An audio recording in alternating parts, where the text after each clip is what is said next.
obviously so much needs to change. And I think that could be overwhelming for folks, because there's a lot of change that needs to come about, whether it's from Scottish government level, local authority level, business behaviour in Scotland, individual behaviour, what the UK government, even big, massive supranational institutions like the UN, World Bank, all of those have a role to play in addressing the climate assembly. And so it could be really daunting. And so thinking about, how do they cut the cake in terms of what action? Is it purely going to be messages to the Scottish government, which is part of the commissioning the process, when actually maybe the bigger levers are in terms of how businesses behave, or at Westminster, for example? And so do you not attend to those, or do you say, we want maybe the Scottish government to use its influence elsewhere to change the behaviour of others? So I think cutting through the enormity of the task will be really, really difficult.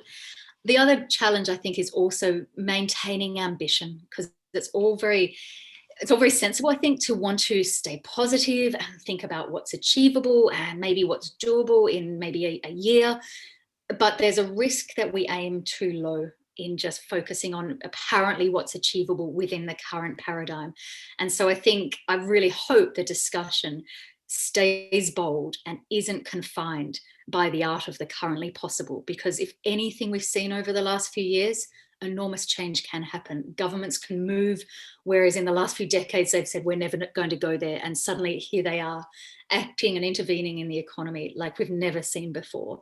And so I really hope that the tenor and the content of the discussion is really pointing to the levers of change that need to be pulled, rather than timidly thinking, well, this is politically feasible.